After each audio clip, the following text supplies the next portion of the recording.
നമുക്കൊപ്പം റോഷിപ്പാലും സൈഫുനിസ അലിയാറും നമുക്കൊപ്പം ചേരുന്നുണ്ട്. ആദ്യം സൈഫുനിസ, രാജി വന്നു കഴിഞ്ഞു, പക്ഷേ ഇനി രാജിയെക്കുറിച്ച് തീരുമാനമെടുക്കേണ്ടത് പ്രസിഡന്റ് ആണെങ്കിലും അത് ചർച്ച ചെയ്യേണ്ടത് എക്സിക്യൂട്ടീവാണ്.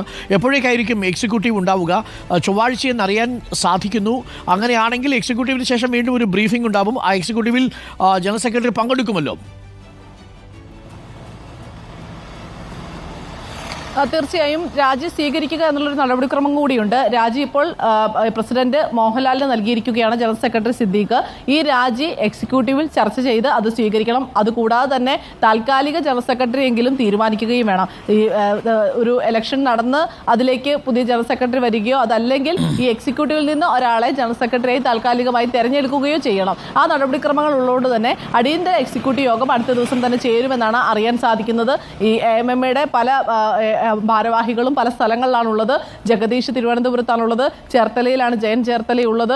ഇപ്പോൾ പറയുന്ന ഈ രാജിവെച്ച ജനറൽ സെക്രട്ടറി സിദ്ദീഖ് പോലും ഊട്ടിയിലാണ്. ഇങ്ങനെ പലരും, ചെന്നൈയിലാണ് മോഹൻലാൽ. അങ്ങനെ പല സ്ഥലങ്ങളിലായി നിൽക്കുന്നത് കൊണ്ട് തന്നെ ഇവർ ചിലപ്പോൾ ചൊവ്വാഴ്ച തന്നെ ഈ AMMയുടെ കൊച്ചിയിലെ ഓഫീസിൽ ഒരുമിച്ച് ചേർന്ന് യോഗത്തിൽ ഒരു തീരുമാനം കൈക്കൊള്ളാനാണ് സാധ്യത. എന്തായാലും രാജി അംഗീകരിക്കുകയല്ലാതെ വേറെ വഴിയില്ല. എന്തായാലും രാജി വെച്ചിരിക്കുന്നു, രാജി അംഗീകരിക്കുക തന്നെ ചെയ്യണം. ഇതിൽ മറ്റൊരു പ്രധാനപ്പെട്ട കാര്യം, ഈ യുവനടി പറയുന്ന ഒരു കാര്യം നേരത്തെ ആരും പറഞ്ഞു വെച്ചിരിക്കുന്നതിൽ തന്നെ ഇത് ചെയ്യണം. തനിക്ക് വിരുദ്ധാഹാരങ്ങളാണ് ഇഷ്ടം എന്നുള്ളത്. അതായത് ഒരു വളരെ ചെറിയ പ്രായത്തിലാണ് ഈ പെൺകുട്ടി പീഡനത്തിന് ഇരയായത് എന്നുള്ളതാണ് എടുത്തു പറയേണ്ട ഒരു കാര്യം.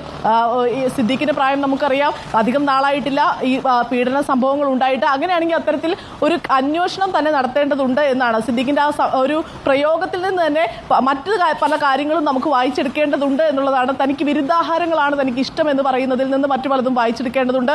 ഒപ്പം തന്നെ ഈ പീഡന വിവരം പുറത്തു പറഞ്ഞ ഈ യുവനടി പറയുന്നത് തന്നെ തൻ്റെ പല സഹപ്രവർത്തകർക്കും ഇതേ അനുഭവം ഈ നടനിൽ നിന്ന്, സിദ്ദീഖിൽ നിന്ന് ഉണ്ടായിട്ടുണ്ട് എന്ന് പറയുന്നു.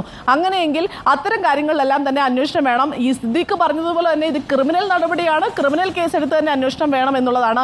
അത് AMMയുടെ ജനറൽ സെക്രട്ടറി ആയതുകൊണ്ട് മാത്രമല്ല, ഒരു സ്ത്രീ പരാതി നൽകിയെന്നതിൻ്റെ ആ പരിഗണനയിൽ നിന്ന് മാത്രം തന്നെ ആ കേസ് മുന്നോട്ട് എടുത്ത് അന്വേഷണം വേണ്ടതാണ്. അതിൽ എന്താണ് AMM എടുക്കുന്ന നിലപാട് എന്നുള്ളതാണ്. അതായത് വെറും ജനറൽ സെക്രട്ടറി സ്ഥാനം രാജിവെച്ചത് കൊണ്ട് തീരുന്നതല്ല ഈ വിഷയം. അങ്ങനെ ഒരു ലൈംഗിക ആരോപണം ഒരു സ്ത്രീ ഉന്നയിക്കുകയാണ് എങ്കിൽ ഈ തുറന്നു പറച്ചിലുകളുടെ അടിസ്ഥാനത്തിലെങ്കിലും കേസെടുക്കാൻ സർക്കാർ തയ്യാറാകേണ്ടതാണ്. ആ രീതിയിൽ കേസെടുത്ത് അന്വേഷണം നടത്തണമെന്ന് AMM തന്നെ ആവശ്യപ്പെടേണ്ടതാണ്. കാരണം അവരുടെ പ്രധാനപ്പെട്ട ഒരു അംഗത്തിനെതിരെയാണ് ഈ പരാതി ഉയർന്നിരിക്കുന്നത്.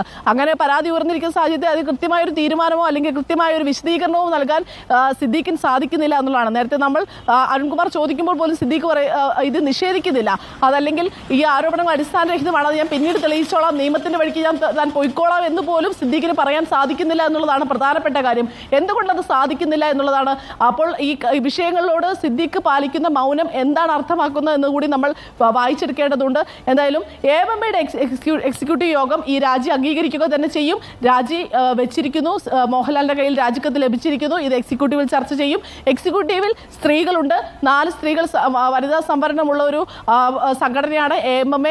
ജോമോൾ, അൻസിബ, സരയു, അനന്യ അടക്കമുള്ള സ്ത്രീകളുണ്ട്. ഇവരുടെ നിലപാട് ഈ വിഷയത്തിൽ എന്താണെന്ന് അറിയണം. കാരണം വെറും ഒരു രാജിക്കത്ത് സ്വീകരിച്ച് ആ രാജിവെച്ചു എങ്കിൽ പൊയ്ക്കോളൂ, ഇനി അടുത്ത ആളെ ഞങ്ങൾ വേറെ വെച്ചോളാം എന്ന് പറഞ്ഞ് മാറി നിൽക്കാൻ AMMയ്ക്ക് കഴിയില്ല. മലയാള സിനിമയിലെ വളരെ പ്രധാനപ്പെട്ട ഒരു സംഘടനയാണ്. മലയാള സിനിമയിൽ നേരിട്ട് ഇടപെടലുകൾ നടത്താൻ കഴിയുന്ന 3 സംഘടനകളാണുള്ളത്. അതൊന്ന് പ്രൊഡ്യൂസർ അസോസിയേഷനാണ്, ഒന്ന് AMM ആണ്, ഒന്ന് FEFCA. ഈ film employees federation of Kerala ഇപ്പോഴും ഒരക്ഷരം മിണ്ടുന്നില്ല എന്നുള്ളത് നമ്മൾ എടുത്തു പറയേണ്ട ഒരു കാര്യമാണ്. അതായത് ഈ സംവിധായകർ ഉൾപ്പെട്ട രഞ്ജിത്ത് അടക്കം അംഗമായ FEFCA ഇതുവരെ വാ തുറന്നിട്ടില്ല. പ്രൊഡ്യൂസേഴ്സ് അസോസിയേഷൻ ഒരു വാർത്താക്കുറിപ്പിൽ ഒതുക്കി. അങ്ങനെ ഒരു വാർത്താക്കുറിപ്പിൽ ഒതുക്കുമ്പോൾ മറ്റു ചോദ്യങ്ങൾ ഉയരില്ലല്ലോ എന്നുള്ളതായിരിക്കാം.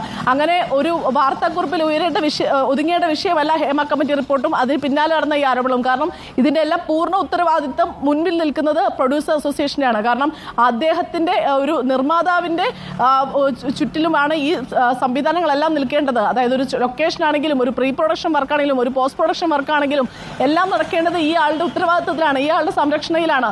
അതിൽ ഒരു വ്യത്യാസം, അതല്ലെങ്കിൽ അവിടെ ഒരു വീഴ്ച വന്നിട്ടുണ്ട് എങ്കിൽ അതിൽ പ്രൊഡ്യൂസേഴ്സ് അസോസിയേഷൻ കൃത്യമായ ഇടപെടൽ നടത്തുക തന്നെ വേണം. Film exhibitors federation of Kerala ഇതിൽ മറുപടി, film employees federation of Kerala ഇതിൽ മറുപടി പറയണം. നമ്മൾ കഴിഞ്ഞ ദിവസം സിബി മലയിൽ വിളിച്ചപ്പോൾ പറഞ്ഞത് ജനറൽ സെക്രട്ടറി ബി ഉണ്ണികൃഷ്ണനെയാണ് ഇക്കാര്യങ്ങളെല്ലാം വിശദീകരിക്കാൻ ചുമതലപ്പെടുത്തിയിരിക്കുന്നതാണ്. ഫെഫ്ക ഇതുവരെ ഒരു വാർത്താക്കുറിപ്പ് ഇറക്കിയിട്ടില്ല.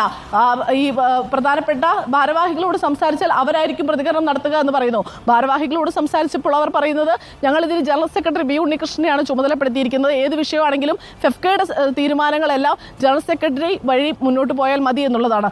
ജനറൽ സെക്രട്ടറി ഇതുവരെ സംസാരിച്ചിട്ടില്ല. അദ്ദേഹത്തിന്റെ തന്നെ അടുത്ത സുഹൃത്തുക്കളുടെയും ഒക്കെ എതിരെയാണ് ഈ ആരോപണങ്ങളെല്ലാം ഉയരുന്നത്. അതുകൊണ്ടാണോ ഇദ്ദേഹം മൗനം പാലിക്കുന്നത് നമുക്കറിയില്ല. എങ്കിൽ പോലും ഈ സംഘടനകളെല്ലാം തന്നെ ഇനി ഈ കാര്യങ്ങളിൽ കൂടുതൽ വിശദീകരണമായി അല്ലെങ്കിൽ നിലപാട് പറയേണ്ടതുണ്ട്. തീർച്ചയായിട്ടും വരേണ്ടി വരും